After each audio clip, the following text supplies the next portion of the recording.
Olá, meu nome é Felipe Tuon, eu sou médico infectologista, eu sou professor do programa de pós-graduação em Ciências da Saúde e eu sou médico infectologista de Antimicrobial Stewardship Program em dois hospitais, tá? Em dois hospitais públicos, e também sou pesquisador do Conselho Nacional de Pesquisa nível 1. E hoje eu vou apresentar para vocês, sobre a sepse. E a sepse, para quem não conhece, ela tem como definição, na sua etimologia, simplesmente algo que causa putrefação. Então, sepse nada mais é do que apodrecer. Bom, pensando nesse termo apodrecimento, vocês já imaginam, que a sepse é algo realmente devastador, tá? Só para vocês terem uma ideia, um conceito de sepse, não só a questão do apodrecimento, mas relacionando-se a algo no corpo, o Hipócrates, muito tempo antes de Cristo, já tinha definido, que a sepse era um problema de saúde, e ele até tinha uma frase onde ele falava, que quando a febre ela é contínua, a superfície externa do corpo está fria e existe internamente uma grande sensação de calor e sede, a afecção é mortal. Então foi daí que apareceu, nas primeiras definições da sepse. E o tratamento da sepse ao longo de muitos anos, ele foi assim um dos mais investigados, pela área da medicina, e várias terapêuticas foram tentadas, inclusive aqui, um artigo publicado no New England em 819, a eficácia do mercúrio injetável. E era interessante porque eles sabiam que a dose terapêutica estava adequada quando a pessoa começava a salivar bastante, já estava atingindo na realidade dose tóxica, para o ser humano. Mas enfim, era o que eles tinham naquela época para tratamento de uma infecção tão devastadora. O fato aqui, nós temos mais de 200 mil mortes de sepse no Brasil, e no mundo estima-se que a cada segundo, uma pessoa morra de sepse. Então vocês imaginam quantas pessoas já morreram desde a minha introdução até esse momento. Então realmente é uma doença muito importante. E embora haja um conceito de que as doenças crônico-degenerativas e o trauma sejam as principais causas de morte no mundo, na realidade, a sepse ela é a principal causa de morte, porque existem duas possibilidades de compreensão em relação à mortalidade. Imaginem que um paciente tem uma neoplasia, ela evolui para uma doença terminal, ele vai para o hospital e lá no hospital ele morre de sepse. Então, muitos contabilizam a mortalidade pela doença de base. Por outro lado, se você contabilizar o que realmente levou esse paciente a óbito, seria, por exemplo, uma pneumonia devido ao estado muito debilitado, levando a sepse e a morte. Então, a causa final foi a sepse, mas o que levou ele a ir para o hospital e evoluir com todo esse quadro foi uma neoplasia. Mesma coisa um infarto, a pessoa tem um infarto agudo, vai para o hospital, faz uma angioplastia, acaba indo para UTI por insuficiência cardíaca, adquire uma pneumonia de ventilação mecânica, evolui para sepse e morre. Qual que foi a causa dele? Então a sepse ela acaba entrando muito naquele desfecho dessas doenças crônico-degenerativas. Mas não é sempre de sepse. Imagine um paciente com uma neoplasia. Ele pode morrer de um sangramento, ele pode morrer de caquexia sem evoluir para sepse. Então é por isso que existe aí uma grande questão de que realmente a sepse é a principal causa de morte no mundo. Mas nas contas, quando são feitas ali pelo diagnóstico de admissão do paciente, aí sim, as neoplasias e doenças crônico-degenerativas são as principais causas que levam as pessoas à morte no mundo, tá? Então aí existe um conflito de epidemiológico, vamos dizer assim, e obviamente que hoje aqui nós estamos para falar sobre a sepse, então nós vamos defender a sepse. É curioso porque a definição de sepse, do ponto de vista etimológico, vocês viram ali muito bem, mas o que significa sepse? Então, uma definição recentemente considerada, que é o sepsis 3, eu já vou comentar para vocês, ela é a mais utilizada. Que a sepse nada mais é do que uma resposta metabólica exagerada do nosso corpo frente a uma infecção, então sempre tem que ter a questão da infecção para ser a sepse, de forma que essa resposta exagerada pode levar a disfunções orgânicas e pode levar ao choque e, por último, ao óbito. Então, no começo, para dizer que a pessoa tinha sepse, ela tinha que ter uma infecção e mais, pelo menos, aí, 2 sinais de SIRS. Né? O que é SIRS? É a síndrome da resposta inflamatória sistêmica. E resposta inflamatória sistêmica, ela pode ser causada por diversas situações. Né? Então, o paciente tem uma pancreatite, fez um trauma, uma cirurgia, isso tudo pode levar a SIRS sem ser uma infecção. Outras infecções, né, que não seja propriamente dita sepse, né, elas podem ter sinais e sintomas que vão parecer uma SIRS, mas não necessariamente são uma sepse, porque não é grave. Então, vocês vejam aqui, né, alguns pontos que são considerados SIRS, né, uma temperatura acima de 38 ou uma hipotermia, né, uma taquicardia, um paciente que faz uma hiperventilação, uma taquipneia, né, seja por frequência respiratória maior que 20 ou através da gasometria por uma PaCO2 menor que 32, uma alteração do leucograma, como uma leucocitose ou uma leucopenia, ou um aumento das células imaturas, né, dos bastonetes, alteração do nível de consciência, hiperglicemia, num paciente que não tem diabetes, uma proteína C reativa 2 vezes o limite basal, uma procalcitonina 2 vezes o limite superior da normalidade. Então, todos aqui são pontos que estão presentes no SIRS. Então, vocês imaginam, a pessoa tem uma amidalite, está febril e está taquicárdica. Aí você vai dizer, isso é sepse? Né? Poxa, mas é só uma amidalite, né? Não tem um risco de disseminação e mesmo a infecção da amidalite, ela é muito localizada, né? Existe um pouco de resposta inflamatória, e essa resposta inflamatória sistêmica é a SIRS, e aí fica confuso, porque uma infecção, às vezes, vamos dizer assim, simples, com amidalite, pode preencher os critérios de SIRS, e aí como é que você fica? Então, por isso que o SIRS ele foi abandonado, porque a SIRS ela pode estar em vários contextos, né, de trauma, pancreatite, queimadura, cirurgia. E aí, quando você atribuía isso a uma infecção, ela era diagnosticada como sepse, né? Mas tinha muitas lacunas que traziam confusão para nós no momento de dizer, é sepse ou não é sepse? Né? Porque a importância de você definir sepse é que a partir do momento que você faz esse diagnóstico, você precisa disparar uma série de condutas frente a esse paciente que são necessárias para que ele tenha uma melhor sobrevida.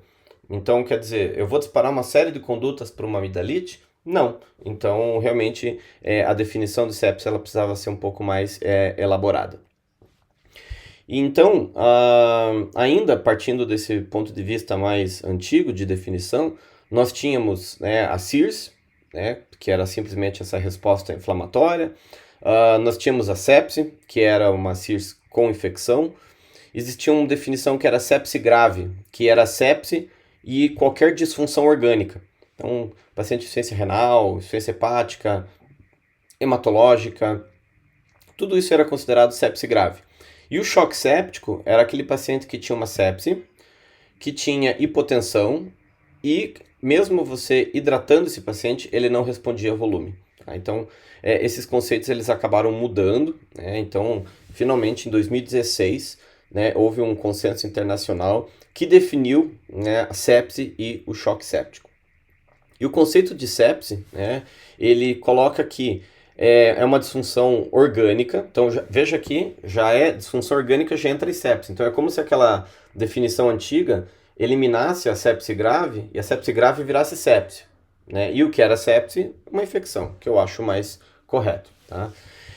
Com risco secundário à vida e uma resposta desregulada do hospedeiro a uma infecção consistente com a definição de sepse 3. Tá? Então, e o que acaba acontecendo? Né? Quando a gente tem a presença de uma infecção, existe em alguns pacientes, dependendo do tipo da infecção, quantidade de bactéria, o tipo do micro-organismo, características imunológicas e, obviamente, né, o padrão de resposta inflamatória de cada pessoa, que só compete a ela, é o que vai dizer se eu vou curar essa infecção vai ficar ali, né, sem desenvolver sepse, ou ela vai evoluir para sepse e evoluir para choque, tá?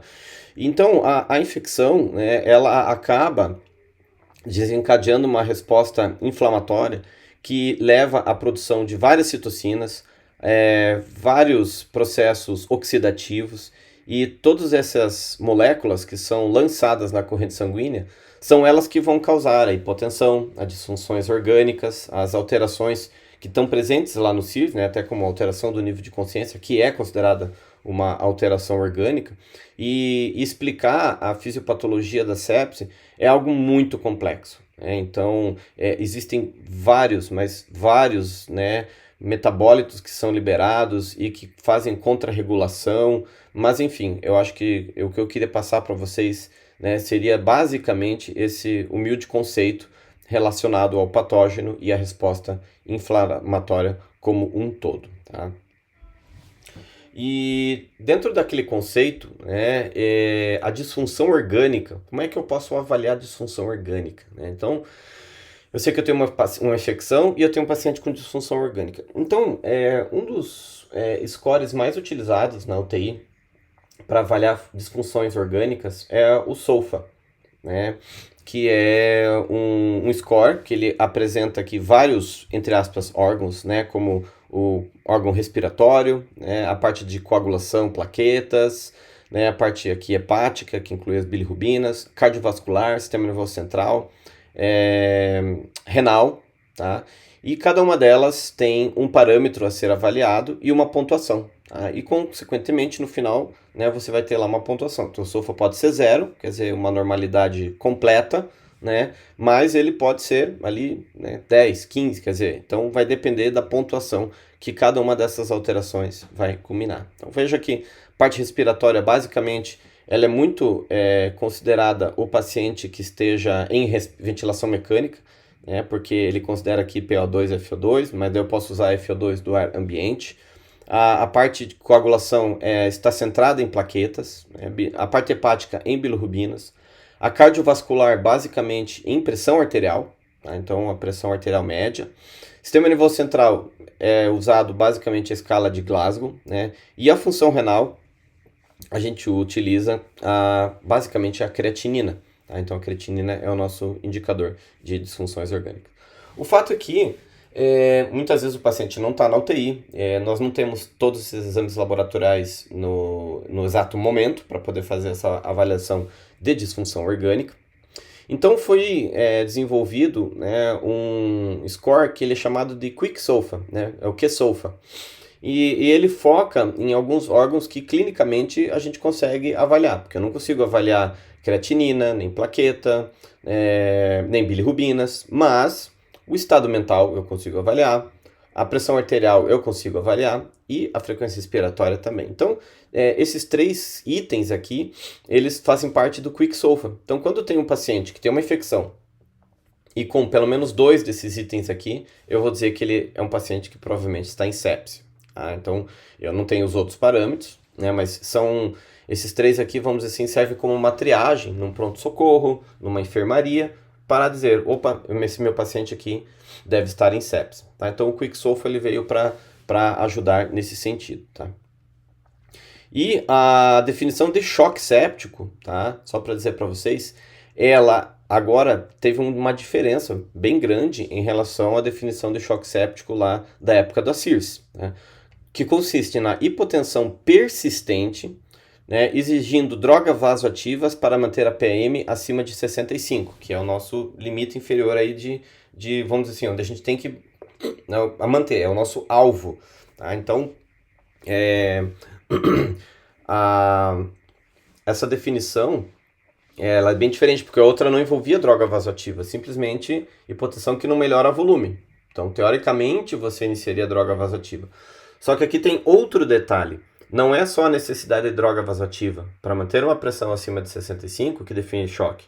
Eu preciso de mais um dado, né, que tem ali, ó, botei E, nível de lactato sérico maior, né, do que 2. Então, a definição de choque séptico agora ela tornou-se necessidade de testes laboratoriais. É por isso que o lactato hoje é cada vez mais usado. Nós temos até testes rápido de lactato de point of care, que é feito lá no pronto-socorro, numa unidade, numa UTI, para não depender da coleta, ir para o laboratório, processar a amostra, realizar o teste, liberar o laudo no sistema, que a gente sabe que tudo isso demora. Então, já tem kits para diagnóstico, dosagem rápida de lactato, que a gente chama point of care, lá no próprio atendimento do paciente. E olha que interessante, né? Existe uma relação muito clara da gravidade com a mortalidade. Então, vocês vejam aqui, né, o paciente com SIRS. Né? O paciente com SIRS, 11% de mortalidade. Então, mesmo ele não tendo infecção, ou uma infecção que só tenha SIRS, né, aqueles 2 critérios daqueles 8, isso já culmina com risco de vida. Então, o paciente faz uma cirurgia e tem SIRS, é um paciente que tem risco de mortalidade. Tá? Agora, o paciente que tem sepse, vejam só a mortalidade, né, no conceito antigo, 30%. A sepse grave, ela já tem ali 45%. E o choque séptico, né, mais de 50% de mortalidade. E por que nós estamos falando de sepse, né, hoje? A importância da sepse é que ela está diretamente relacionada à sua mortalidade com os cuidados que você vai ter no momento que você fizer o reconhecimento desse diagnóstico. Esse trabalho muito interessante, ele coloca que à medida, né, a cada 30 minutos que eu mantenho o meu paciente hipotenso, a mortalidade dele vai aumentando progressivamente. Tá? Vejam que dentro aqui dos primeiros 30 minutos, o meu paciente está hipotenso, passou de 30 minutos, a mortalidade aqui já vai para quase 20%. E se esse meu paciente ficar hipotenso por mais de 36 horas, a mortalidade dele aqui é de mais de 90%. Então existe uma janela onde eu implementando essas medidas e eu normalizando a pressão arterial do meu paciente, essa queda, essa mortalidade, ela desinclina de uma forma muito significativa, como vários trabalhos na literatura já demonstraram. E obviamente que o nosso maior objeto, né, de cuidado do paciente não é só a hipotensão, são muitos outros. E existiam muitas discussões sobre quais medidas fazerem, como fazer, e diante disso, né, foi criado alguns anos atrás um grupo de pesquisadores que se reuniram e criaram, né, uma campanha de sobrevivência à sepse, que eu vou chamar aqui sempre de Surviving Sepsis Campaign. Então, essas reuniões, eles definiram condutas, né? Hidratar o paciente ou não hidratar, quando iniciar a droga, qual droga, vai hidratar, com o que você vai hidratar esse paciente. Então, esse consenso, ele já sofreu várias atualizações, tá? Esse aqui é o 2016 e ele teve algumas modificações, né, esse ano, mas foram, assim, modificações muito pequenas. Foi só um Executive Report, com 4 itens ali, mas nada do que eu vou falar para vocês aqui está realmente diferente em relação ao que deve ser feito em 2022 e talvez 2023. Tá? E inclusive é interessante porque quando o Survivor Sepsis Campaign começou, ele tinha uma série de condutas, faz isso, faz aquilo, e ele começou a ficar cada vez mais enxuto, porque à medida em que o tempo vai passando e os experts colocam, vamos fazer tal conduta, e alguém começa a estudar melhor essa intervenção, muitas vezes a gente descobre que essa intervenção não serve para nada. Né? Então, hoje, o Surviving Sepsis Campaign, ele está de uma forma muito enxuta, tanto que é fácil falar de manejo de sepsis. Antigamente era muito mais complexo, né? A gente tinha que dar aula de sepsis fazendo um desenho, colocando lá a pressão venosa central, a PAM, como que monitora, quais são as drogas, quando está alterado assim, daí você troca de droga. Então, o Survival Sepsis Campaign, ele mudou muito, né, a nossa conduta e o cuidado, facilitou. E esse tipo de facilidade no cuidado do paciente com sepsis é o que faz a gente reduzir a mortalidade. Embora sempre hajam alguns detalhes, mas esses detalhes não serão abordados aqui. E é importante porque todo o Survive Sepsis Campaign, ele se baseia numa estrutura de qualidade dos artigos através do PICO, né? Então, o PICO ele avalia o nível de evidência desse trabalho. Então, esse é um estudo observacional, é um estudo randomizado, uma revisão sistemática já com meta-análise de outros estudos clínicos controlados. Então, utilizando uma estrutura de dizer se isso tem evidência ou não tem evidência, isso já tira um pouco o viés da opinião, porque a opinião é o que mais as pessoas têm, né? Agora, evidência de que essa opinião realmente funcione é um pouco mais difícil, tá? Então, a gente vê isso hoje em dia de uma forma muito intensa, né? Muita gente fala demais, né? Mas comprovação daquilo realmente é difícil. E só para vocês terem uma ideia, né, existem mais de 93 recomendações nesse manual.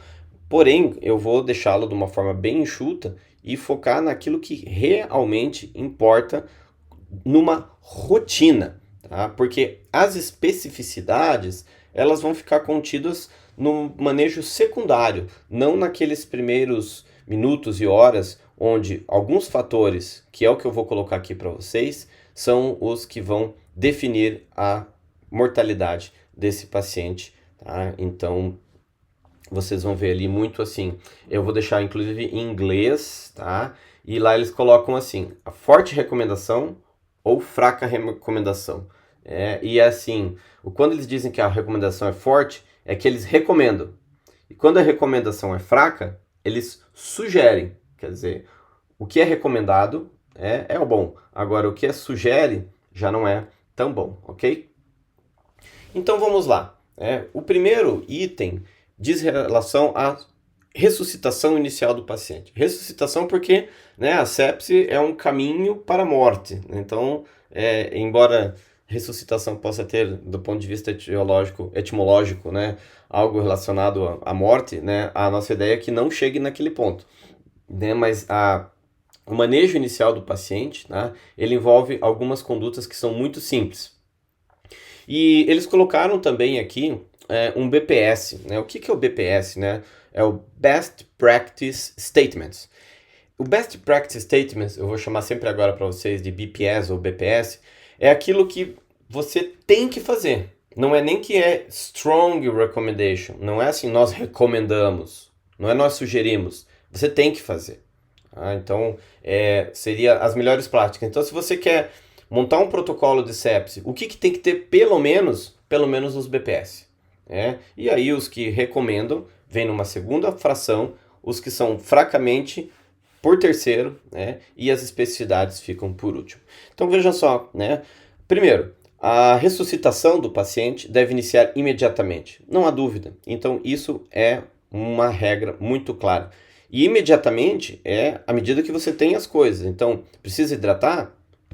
No momento que você pegou o soro e colocou no paciente, esse é o teu imediatamente. Né? Não é assim, em quantas horas? Não, é imediatamente. Você não tem até 1 hora para fazer a infusão. Tá? É imediatamente. Então, dentro da hidratação, da ressuscitação, eles recomendam, no paciente que esteja séptico e com hipoperfusão, pelo menos 30 ml por quilo de um cristalóide. Tá? E esse cristalóide, em resumo, é o soro fisiológico. Tá? Você pode usar ringer lactato? Pode. E é interessante que a definição desse volume ele é fortemente recomendado, porque não é uma regra. Eu não posso dar 30 para todo mundo, pode ser que 20 seja suficiente, 10 seja suficiente, pode ser que 60 seja suficiente. Mas eles colocaram ali um valor aproximado para ajudar-nos ao que nós devemos pensar inicialmente. Então, a princípio, 30 ml por quilo, infusão rápida. Eles colocam aqui nas primeiras 3 horas esse volume, essa quantidade, mas a gente deve começar imediatamente e ir avaliando então as funções orgânicas, que é exatamente esse ponto 3, né? Após essa hidratação inicial, né, os fluidos eles devem ser infundidos conforme for a hemodinâmica do paciente. Então, poxa, melhorou da hipotensão, eu não preciso mais fazer grande quantidade de volume, eu posso manter um plano parenteral que eu defini. Tá? Então, aqui fica também como BPS, né? Você precisa, as as ressuscitações por cristalóides subsequentes, elas vão depender da evolução clínica do paciente. E aqui daí vem, claro, a compreensão do médico de como manejar um paciente com sepsis, que é muito, daí, a partir desse momento ela é muito individualizada. Mas ressuscitação imediata e a infusão imediata, hidratação imediata do paciente fazem parte ali, né, das principais. E, obviamente, que, né, a avaliação hemodinâmica subsequente, né, ela deve ser importante porque eu preciso, a partir do momento que eu inicio a hidratação e vou acompanhando esse paciente, eu já vou fazendo a investigação clínica para saber se realmente isso é infecção. Né? Porque se não for infecção, eu paro com as demais condutas que eu vou comentar para vocês. Não há necessidade de manter um protocolo de sepse em atividade. Eu interrompo o meu protocolo de sepse. Né? Então, isso é importante. Então, é importante colocar no protocolo de sepse que o médico deve estar constantemente reavaliando, né, se aquilo ali é necessariamente uma infecção. Tá? E lembro a vocês que nessa hidratação, se o paciente estiver hipotenso, né, a PAM dele, a pressão arterial média, que é a distólica com a sistólica, acima de 65. Tá? Então, esse é um dado bem importante. Então, eles colocam ali, né, como strong recommendation. Tá?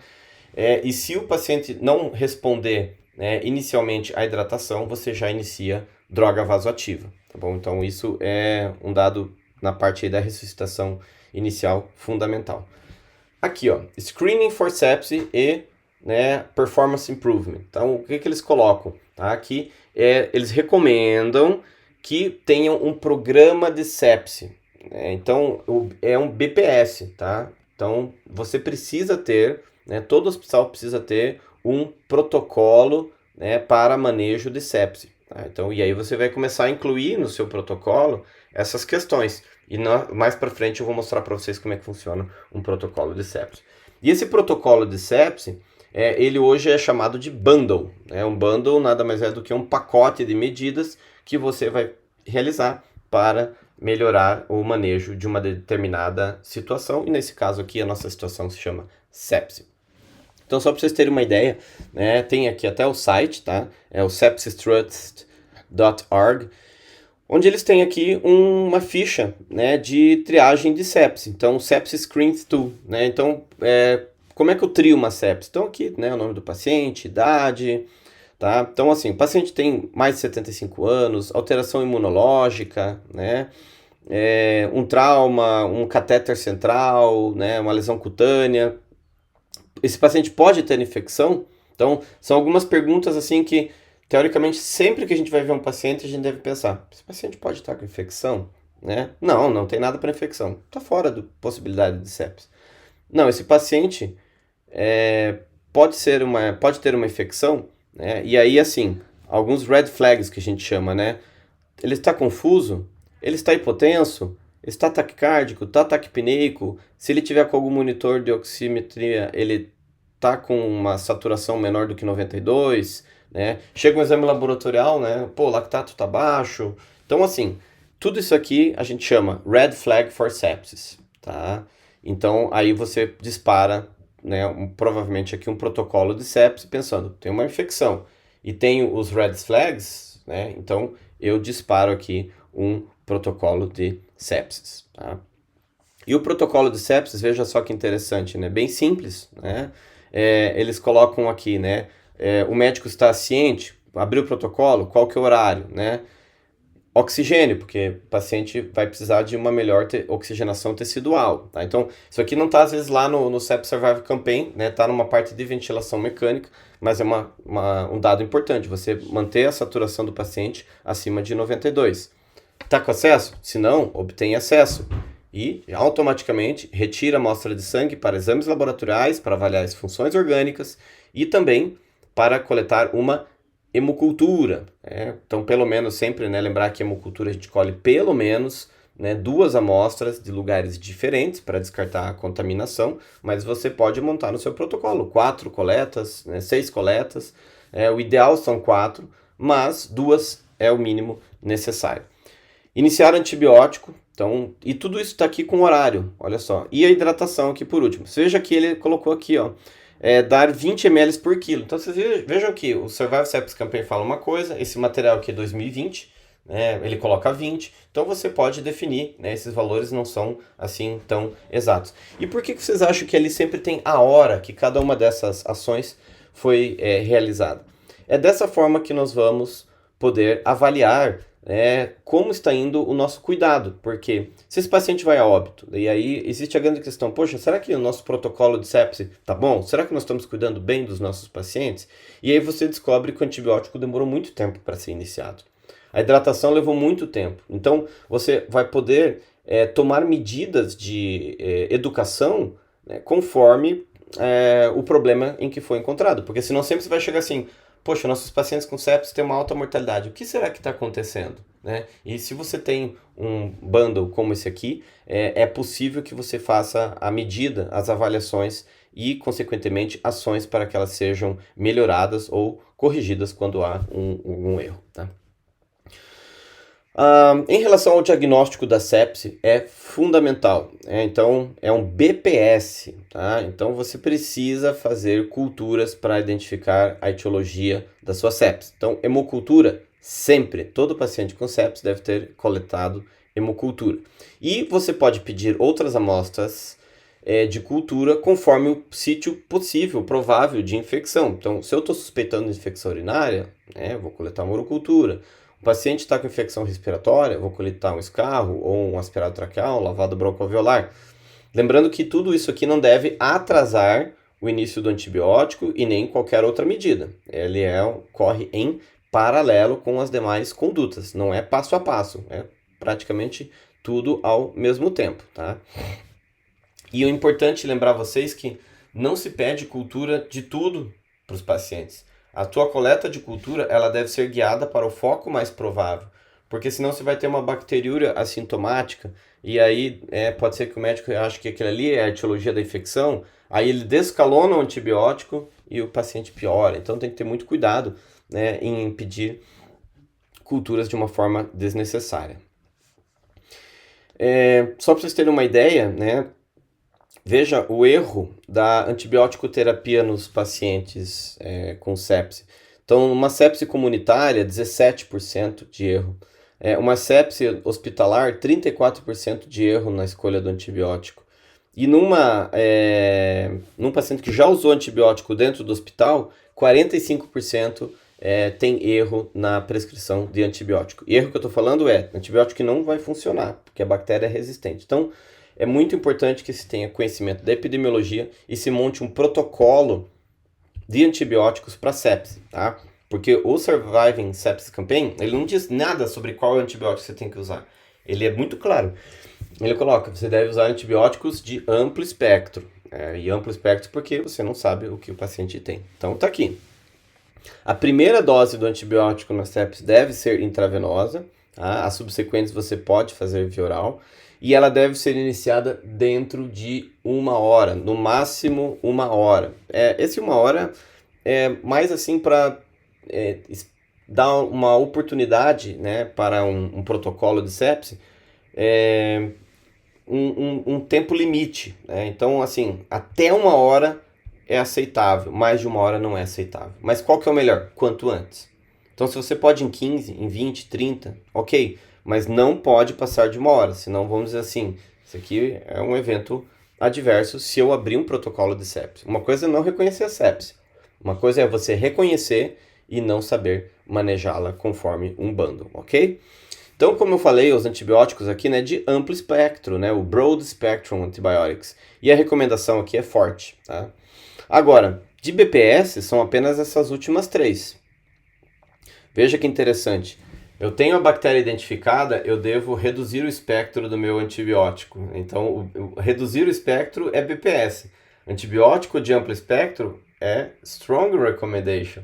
Então, assim, eles recomendam que você faça. Mas, se você tem uma boa epidemiologia do seu hospital, você sabe muito bem os patógenos, você pode fazer uma terapêutica mais restrita. Você não precisa fazer um antibiótico de amplo espectro. Então, isso é muito interessante, porque No hospital que a gente trabalha, a gente usa para sepsis antibióticos, né, de espectro estreito, porque nós sabemos muito bem a nossa epidemiologia. Então a gente acerta ali mais de 90% da antibiótico terapia, que isso é um valor muito bom.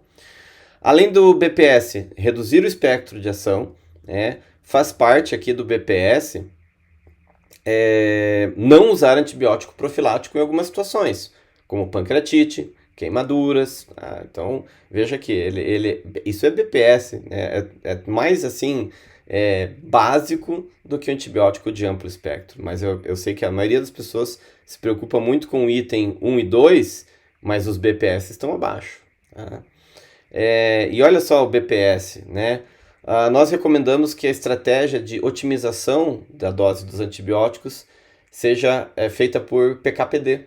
Né? Então, você saber a MIC, você ajustar a dose, você mudar a velocidade de difusão, é um BPS, né? Não é um Strong Recommendation. Então, é muito interessante essa parte do Antimicrobial Therapy, né? Quer dizer, são aí informações muito, assim, estreitar o espectro de ação, descalonar, tem mais evidência do que um amplo espectro. Aqui é um item que é um calcanhar de Aquiles para a maioria das equipes que cuidam de sepsis e fazem o atendimento emergencial, que é o controle do foco. Então, o controle do foco nada mais é que eu tenho uma infecção. E essa infecção necessita uma intervenção cirúrgica, porque o antibiótico sozinho não vai funcionar. Então, um abscesso, a presença de um catéter venoso central tem que ser removido. Tá? Em quanto tempo isso aí tem que ser removido? Porque o cirurgião pode pensar, posso fazer essa cirurgia amanhã? Porque eu vou dar um antibiótico, vou dar uma segurada, o paciente vai estar mais estável, amanhã eu opero. Não. O que diz o Surviving Sepsis Campaign é mais rápido possível. Tá? E tinha alguns trabalhos que falavam em até 2 horas, em até 6 horas, em até 12 horas. De novo, né, gente? Não existe assim um tempo, em até 12 horas eu tenho que parar, depois de 12 não adianta. Não, é o mais rápido possível, né? Quanto mais tempo aquele foco se mantiver no paciente, menor a chance de ele sobreviver. E aqui, muito importante, se o catéter é uma possível fonte da infecção, remoção do catéter venoso central, tá? Nós não mantemos. Olha aqui, né, de novo a questão da hidratação do paciente, tá? Eles colocam, né, que a hidratação do paciente não deve ser aquela, né, 30 ml por quilo correr em 24 horas. Não, você deve fazer, né, uma técnica de administração que a gente chama em bolo. Então você corre ali 250 rápido, avalia. 500 rápido, reavalia. Tá melhorando? Ok. Não tá? Faz mais uma prova de volume. Então esse faz parte do BPS. E uma outra informação, né, é que a gente tinha antigamente muitas opções para fazer a expansão plasmática do paciente. Então, além de soro fisiológico, ringer lactato, aí nós tínhamos colóides, gelatina, plasma fresco, né, e a gente acabou, durante aí muitos anos, aprendendo que nada disso tem evidência e pode trazer até complicações para o paciente. Então, o melhor expansor plasmático para fazer a reposição hídrica, a prova de volume, é com cristalóides, é com soro fisiológico. Então não se recomenda utilizar nenhum outro tipo de produto, a não ser em situações excepcionais, ok? E em relação às drogas vasoativas, né? Na realidade, o item 1, ele diz que a droga vasoativa de escolha, quando o meu paciente está hipotenso, não melhorou com a hidratação e eu preciso começar uma droga vasoativa, vai ser noradrenalina. O resto é tudo detalhes, né? Então não use isso, não use aquilo.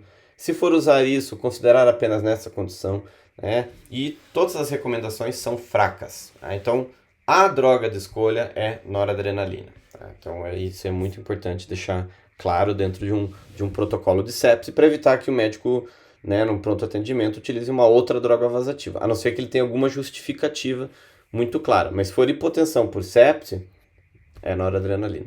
O corticoide, né, há muitos anos aí, trabalhos que querem mostrar que é bom, trabalho mostrando que é ruim. O fato é que o corticoide só tem uma fraca recomendação, tá? Quando você faz hidratação, faz a droga vasoativa e apesar de droga vasoativa, você subindo, você fazendo hidratação, a hipotensão não melhora, aí você pode fazer o corticoide. Isso aqui não faz muito, assim, não é um dado muito importante para um bundle de sepse, né? Mas estava lá no Survival Sepsis Campaign, eu falei, vou colocar, que é a questão de derivados de sangue, né? Então, quando eu faço transfusão num paciente com anemia e sepse, né? Então, se ele tiver menos que 7, está indicado. Agora, se tiver mais que 7, não há indicação, porque as pessoas acham que eu dando sangue, né, eu vou carregar mais oxigênio e vai melhorar a perfusão tecidual e vai, né, reduzir os danos teciduais e as disfunções orgânicas. Mas isso não é muito bem verdade, porque as hemácias que ficam armazenadas, né, num banco de sangue, elas têm algumas deformações na sua superfície. Então, elas podem precipitar nas porções mais distais da corrente sanguínea, lá nos vasos endoteliais, e isso faz com que, nos capilares, essas hemácias distorcidas, ou com alteração de superfície, se agreguem. Elas literalmente podem piorar, né, a perfusão tecidual. Então é por isso que a hemotransfusão não é indicada como uma rotina. Tá? Uma outra questão diz sobre a utilização de imunoglobulinas hiperimunes. Né? Poxa, vamos dar um monte de anticorpo para o paciente, que isso talvez melhore a sepse. Eu trouxe aqui que não há evidência. Tá? Então, se vocês tiverem alguma equipe que quer usar imunoglobulina como justificativa tratamento de sepse, tá bom? Não se indica. E tem outras coisas lá, tá, gente? Tem sobre ventilação mecânica, sobre sedação, sobre profilaxia de TVP, né? Úlcera de estresse. E eu acho muito interessante a leitura desse material, porque lá vocês vão encontrar subsídios para montar outros bandos, né? Um bando de ventilação mecânica, um bando de sedação, um bando de prevenção de tromboembolismo pulmonar, um bando de úlcera de estresse, tá? Então, aproveita esse material, que é muito interessante, para fazer a leitura e estruturarem outros bundles. Então, como eu comentei para vocês, né, a recomendação aqui de 30 ml por quilo, hidratação rápida. Sempre lembrar de deixar o paciente monitorado. Então, a gente vai avaliando aqui a frequência cardíaca, a saturação, a frequência respiratória e a pressão arterial. Se eu precisar avaliar a diurese do meu paciente, eu até posso fazer uma coleta de urina, às vezes até mesmo sondar se o meu paciente estiver muito grave. Tá? Mas com um monitor, veja, você consegue aqui ter cuidado da maioria dos dados vitais dos pacientes e você consegue fazer o acompanhamento das suas condutas durante o manejo da sepse. Quer dizer, em resumo, você não precisa de nenhum equipamento, nenhuma intervenção para você cuidar de um paciente com sepse. Os conceitos são muito básicos e o que você vai utilizar para aferir as suas intervenções também é bastante barata e prática e está disponível em qualquer hospital. E como montar um bando de sepse? Então, foi criado o Instituto Latino-Americano de Sepse e eles têm um documento, está aqui o nome, Implementação de Protocolo Gerenciado de Sepse, Protocolo Clínico, Atendimento Paciente Adulto com Sepse ou Choque Séptico.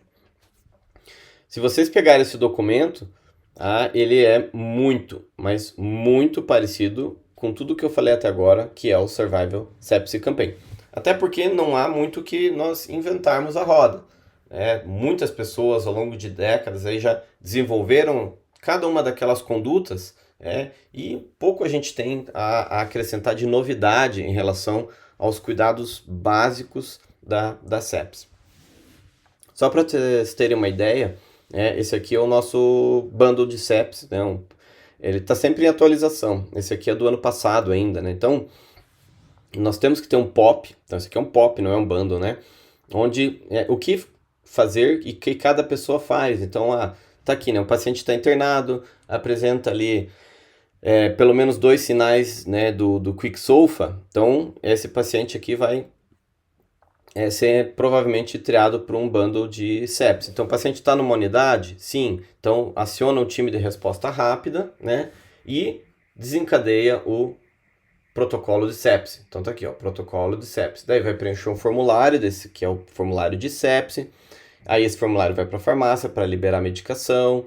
aí depois essa ficha ela fica, né, lá na unidade do paciente, e depois o serviço, né, de controle de infecção hospitalar, mas cada hospital pode ter a sua equipe para fazer isso, pode ser os próprios profissionais daquela unidade, pode ser um serviço de qualidade, um serviço de gerenciamento de risco, né? Não tem uma regra aqui, né? Alguém que pega essas informações e compile e gere indicadores para verificar se os cuidados com a sepsis estão adequados.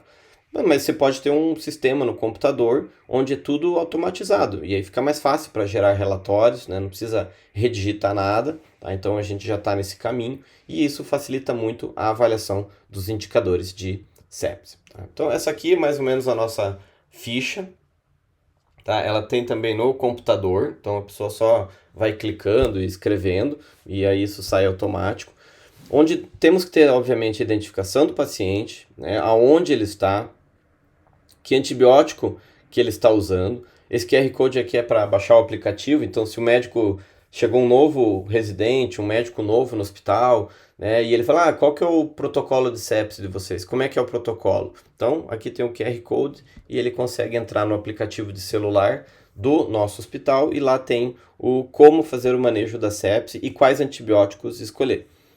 É muito importante nós termos o foco identificado, porque a gente pode depois avaliar, primeiro, a epidemiologia, segundo, se estão usando os antibióticos corretos empiricamente para cada um desses focos.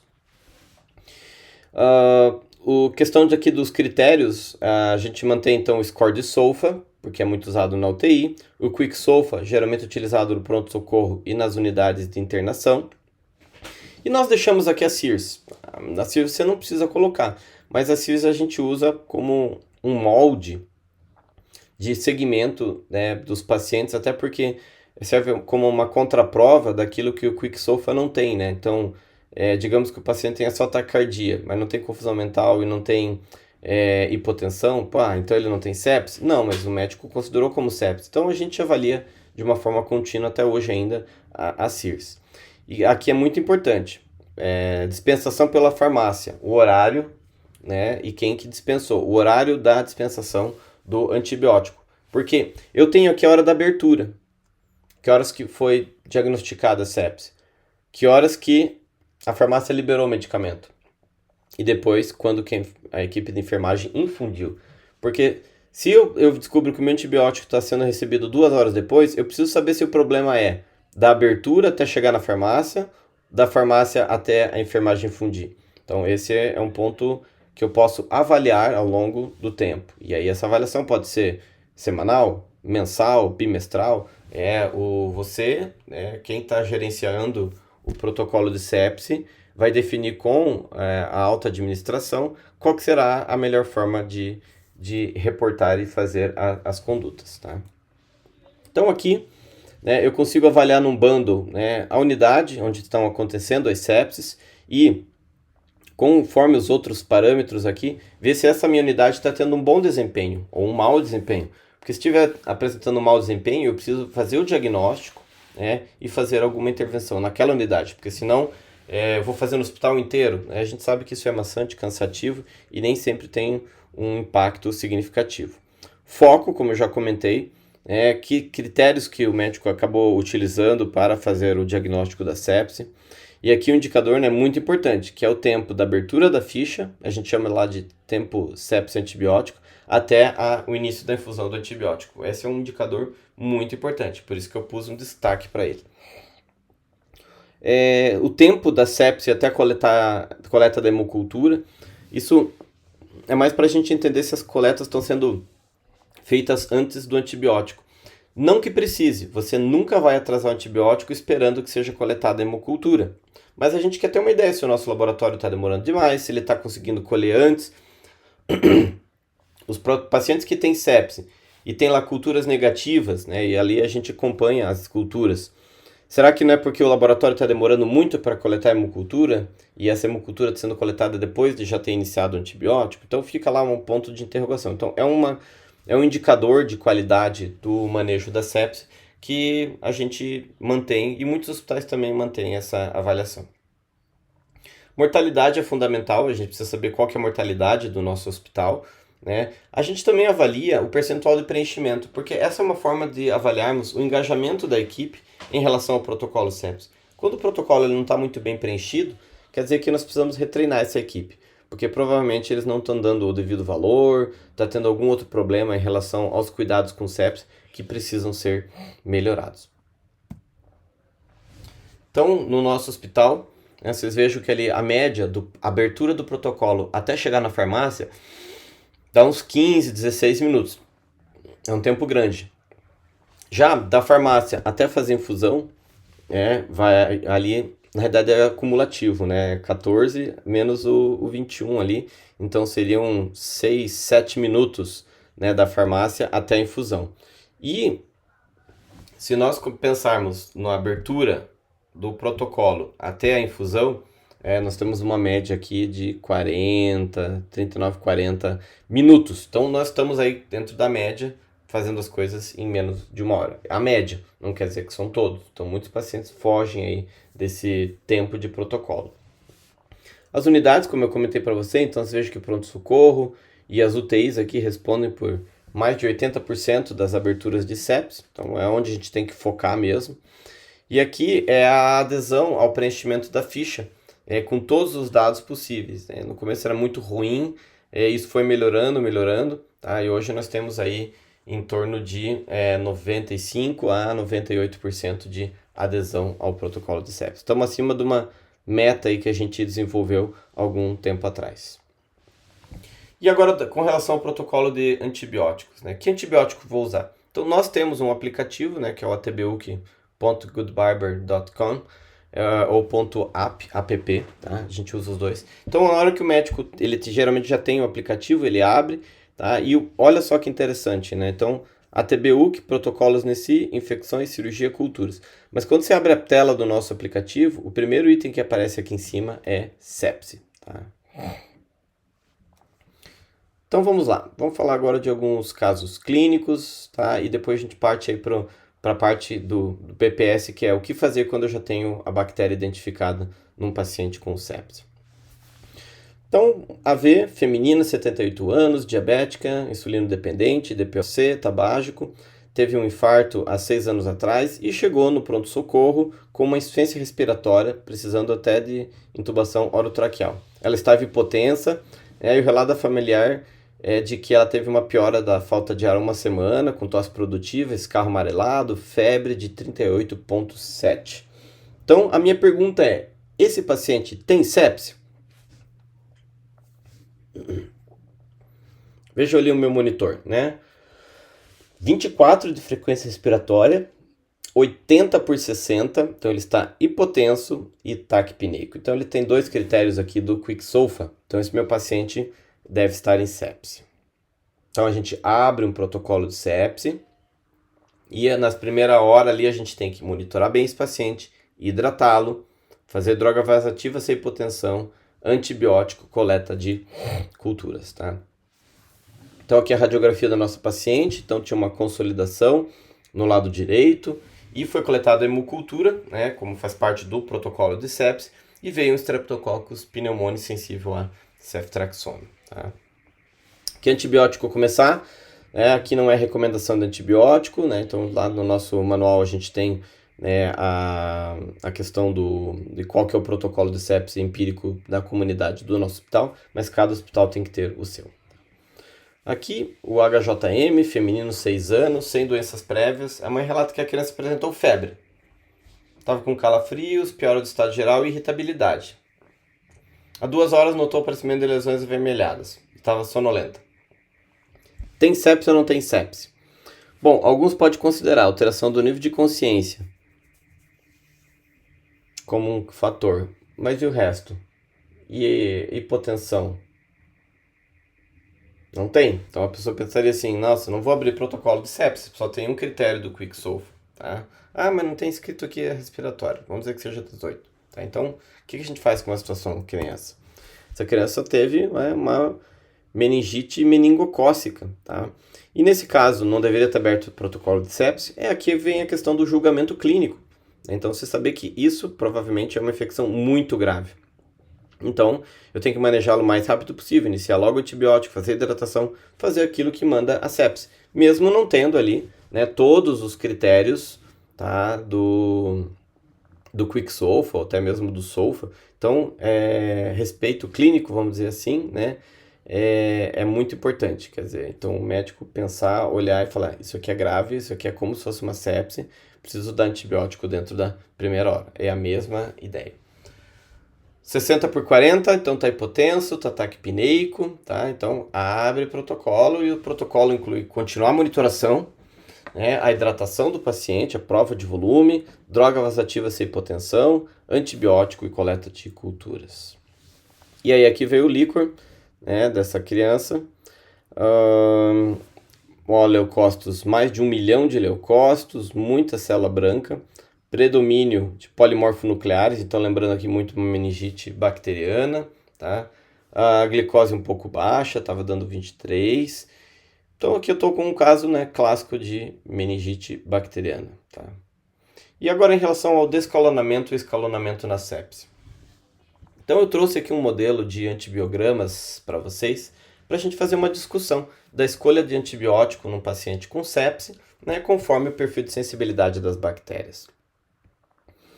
Então aqui nós temos o MSSA, né, que é um Staphylococcus aureus, e toda vez que eu tenho Staphylococcus aureus, eu vou direto na oxacilina e vejo qual que é o padrão. Então veio aqui como sensível, tá? Então, droga de escolha para tratamento de MSSA é oxacilina. Mas claro que vai depender do foco, tá? Então eu tenho uma pneumonia, ok, você pode usar oxacilina. Mas eu posso usar uma outra alternativa. Eu posso usar clindamicina? Posso, né? Mas a clindamicina tem ação contra vários anaeróbios, então eu posso poupá-la. Posso usar sulfa, trimetoprim, sulfamethoxazol? Posso. Faz a primeira dose IV, as demais, as subsequentes via oral, tranquilamente. Posso usar daptomicina? Posso usar linezolida? Posso usar tigeciclina? Posso usar ceftarolina? Quer dizer, essas drogas aqui, elas são drogas indicadas para o MRSA. Então não há motivo de você usar esse tipo de medicação num tratamento por MSSA. Você pode usar uma quinolona, que está dizendo ciprofloxacino, você pode utilizar a sulfa, a oxacilina, você pode usar clindamicina, mas não tem por que você fazer o uso, por exemplo, né, de um antibiótico aí como a linezolida para tratamento de uma infecção estafilocócica. Já falei para vocês que depende muito do foco também. Então, eu tenho uma meningite, poxa, eu vou dar uma droga que tenha melhor penetração no sistema nervoso central. Talvez a linezolida seja mais atraente, né? Eu tenho uma endocardite, uma infecção da corrente sanguínea, daptomicina também é uma droga interessante para esse tipo de situação.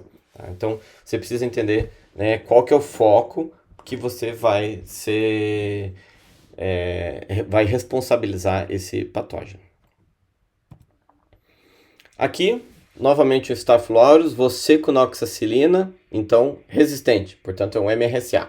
Agora fica mais fácil, né? Nós temos poucas opções terapêuticas. Então, posso usar daptomicina, posso usar linezolida e posso usar vanco, né? Então, aqui são os 3 principais antibióticos para tratamento do MRSA. E, obviamente, que a droga de escolha para tratamento das infecções por MRSA é a vancomicina. Não que você não deva usar daptomicina e linezolida, mas elas têm suas próprias indicações. Agora aqui um antibiograma bem enxuto, que é o antibiograma do Enterococcus. Aí esse aqui é o Enterococcus. Primeira coisa que eu faço, vejo sensibilidade à ampicilina. Então, se for sensível à ampicilina, eu posso usar amp ou amoxi, ok? Obviamente que vai depender do foco. Como eu estou fazendo intravenoso, né, então eu posso fazer ampicilina com sulbactam, ou se você tiver ampicilina IV no seu hospital, também fica aí uma oportunidade. Dapto, linezolida, a gente só indica para os enterococos resistentes à vancomicina. Tá? Então aqui tem um exemplo claro, onde eu tenho a vancomicina, né, resistente. Então nesse caso eu vou para outras 2 drogas anti-MRSA, como linezolida e daptomicina, conforme o foco de infecção que foi identificado esse Staphylococcus aureus. Agora aqui uma pseudomonas. Pseudomonas também tem um monte de antibiótico. E aí quando é sensível a tudo, né, a gente fica ali na dúvida, o que eu vou usar? O fato é que imipenem eu não usaria, embora esteja em destaque, porque ele é um antibiótico de amplo espectro, indo potencial indutor de resistência, principalmente para carbapenimases, né? Tem um custo elevado, então eu não usaria, né, o mipenem nesse paciente, nem meropenem. Opções mais interessantes, por que não usar o aminoglicosídeo? Então, gentamicina ou amicacina.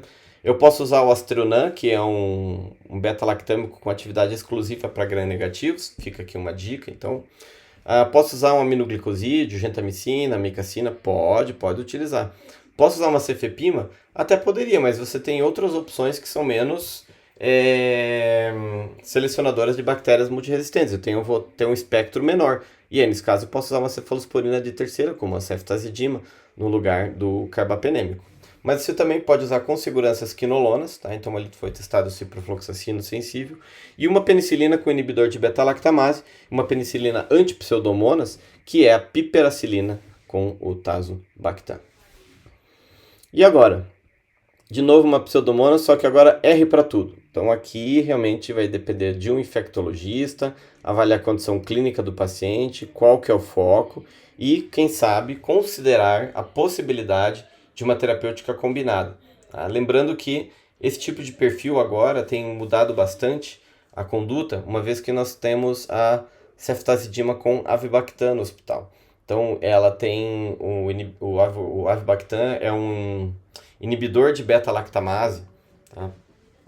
Que ele tem a capacidade de se ligar às carbapenimases, então ele pode inativar a KPC, por exemplo. Então é uma droga muito interessante. Por outro lado, muito cara.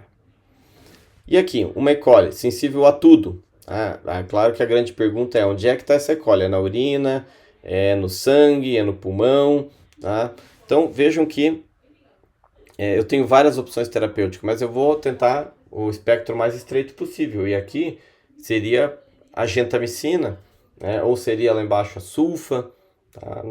Não usaria ali um carbapenêmico, por exemplo, para tratar uma infecção por uma E. coli multissensível.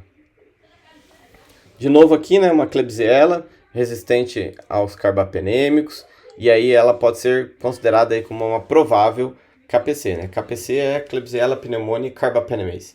Então é uma enzima que está presente em várias enterobactérias, não é só na Klebsiella. E o diagnóstico definitivo é molecular, embora nós tenhamos vários testes imunocromatográficos que conseguem avaliar, né, qual que é o tipo da KPC e se é realmente KPC por forma molecular o mais rapidamente possível.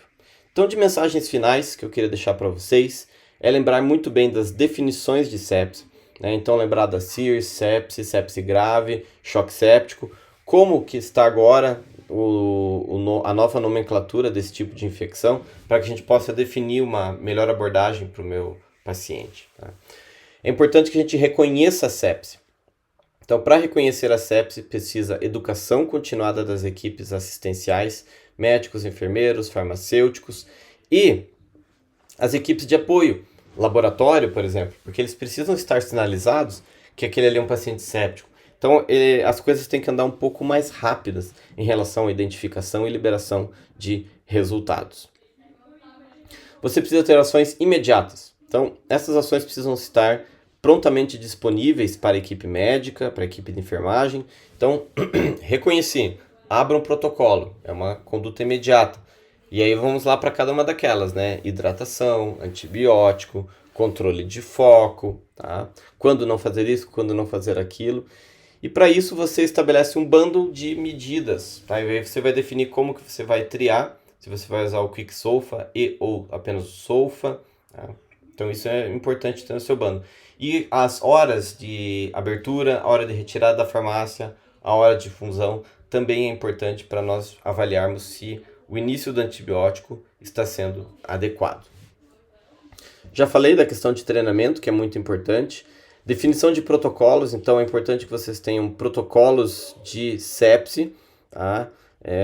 Em todas as etapas. E lembre-se que com esse protocolo e com o bando de treinamento, você consegue monitorar as ações, que eu já comentei anteriormente lá para vocês, tá? De que estão valendo a pena serem realizadas ou não.